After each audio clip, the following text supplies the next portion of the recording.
this is the Folksy Friend, and I am talking about Tolkien today. We are going to start with the Spring of Arda, which is the beginning of the Quenta Silmarillion, or the history of the Silmarils. It is the third part of the Silmarillion, and I'll be going over the beginning of this chapter today.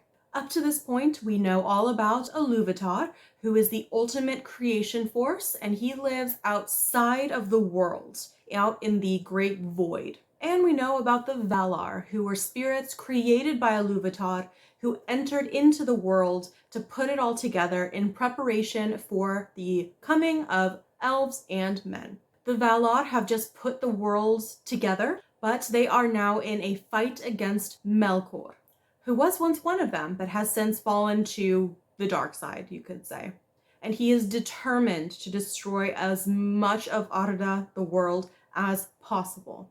Out of bitterness, really, that he is being refused ownership and kingship of the world and over all of his siblings, the other Valar. The Quenta Silmarillion begins by telling us that Melkor is actually winning in his war against the Valar. We have to remember that up until this point, they've been very busy and they are very tired, whereas he's really just been messing with them this entire time. So he has more strength than they do right now. He actually has the upper hand for quite a long time, until a new spirit decides to come into the world. So if you remember from my first video about the creation of the world, some of the Ainur, who were the spirits created by Iluvatar, stayed with Dad out in the void. And at this time, one of those spirits decides to enter the game. And so Tulkas comes into the world, raging and laughing. And the sound of his fury and laughter understandably terrifies Melkor, who runs away and hides at the outer edge of the world. They put the absolute finishing touches on things. Giovanni plants the final seeds. They dust everything off, and at last their labors are complete. But there was no light, so the seeds that Giovanni had planted couldn't grow. She goes to her husband, Aule, and as the god of crafting and smithing, she asks him to create a light source for her plants. He creates two enormous lamps, and Varda, the Lady of Stars, fills them with light. Manwe blesses them, and they are put up on two giant pillars, one in the north and one in the south of the world. The one in the north was named Illuin, and the one in the south, Ormal. The lamps were always on, so there was just a constant day. In this new light, the seeds of the world began to grow. The land was lush and green and beautiful. And the most beautiful of all of it was in the very center, where the light of the two lamps overlapped. In the center of the land, there was a great lake, and in the middle of that lake was an island, and the Valar decided that that is where they would build their home. So they took up residence there, named the island Elmarin, and sat back as the Spring of Arda began. Let's take a second to stop and visualize what the world actually looked like. There are a lot of theories and fan maps based on the information that Tolkien did leave us, because he didn't actually leave us with a final definitive map or drawing of what he visualized for his world. We have some sources from Christopher Tolkien, his son. We have people that took the writing and tried to make sense of it themselves. So what I'm going to do is kind of look at the different sources and give you what I think is the best estimation of what Tolkien was thinking. I am mainly going to use the Silmarillion instead of Christopher Tolkien's Histories of Middle-earth, purely because I feel like there is more of J.R.R. in the Silmarillion than there maybe is in his son's analysis. I hope that makes sense.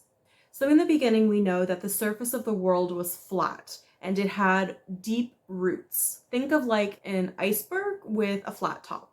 On the surface, there is one huge landmass with a very large lake in the center, and then the little island in the center of that, which I've already explained was Elmarin. Now, the big landmass was surrounded by a ring of water called the encircling seas.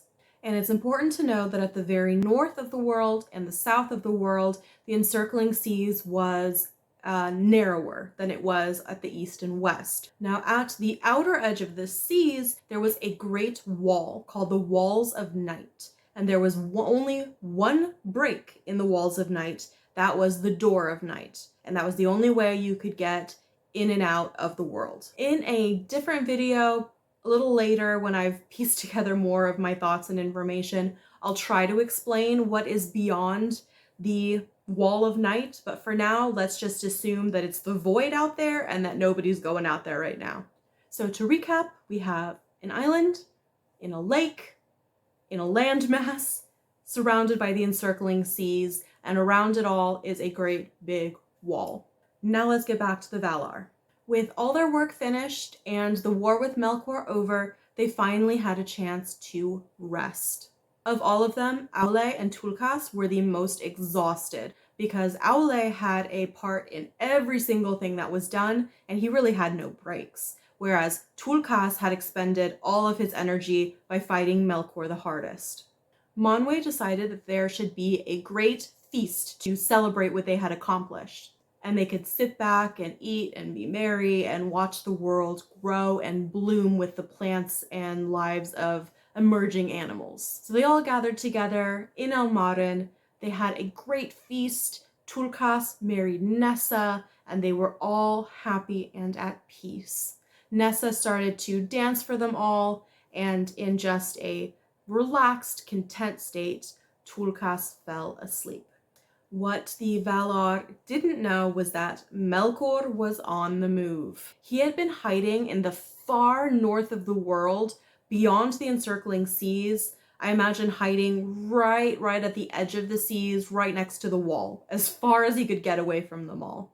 And because he was so far north, he was hidden from the light of Illuin. In his anger and hatred, he began to cast a shadow so dark that it was as dark as the void beyond the world.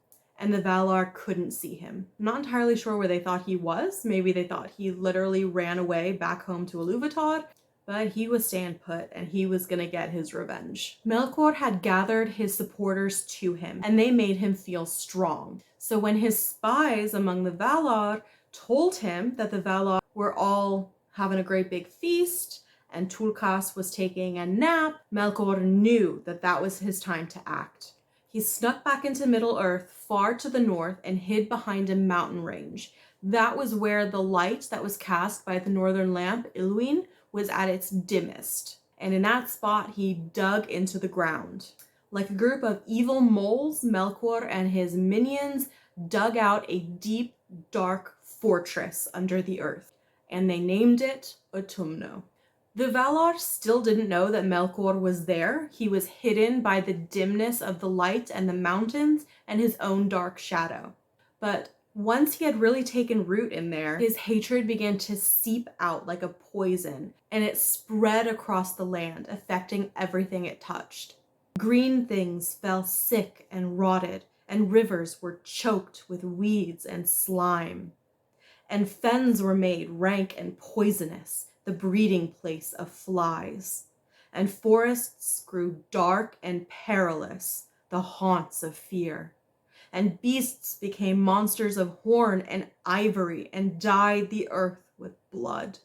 Seemed like his hatred and his anger and his bitterness was spreading out like some sort of disease. And yes, that was all one great big run-on sentence. Those of you who have read or will read the Silmarillion will understand the joys of trying to read that in a grammatically correct way. So when they saw what was happening, the Valar knew it had to be Melkor, that he had returned to Middle-earth. They immediately tried to find where he was hiding, but he struck out first. Melkor attacked the lamps, bringing down the pillars and shattering the lamps open. When the lamps hit the ground, it broke apart and water came rushing in to fill the cracks. Where the lights landed, fire spilled out, and the world that the Valar had created was ruined. In the chaos of it all, of the land breaking and the roaring of the fire and water, Melkor managed to escape. He ran back to Utumno, but he was afraid because he could hear Manwë's voice booming after him, and he could feel the ground shake as Tulkas chased him.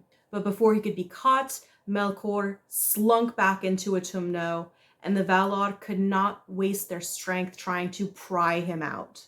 They knew they had to fix the damage that he had created. They had a responsibility to try to calm the world down and put it back into a place that would be suitable for the elves and the men when they finally woke up.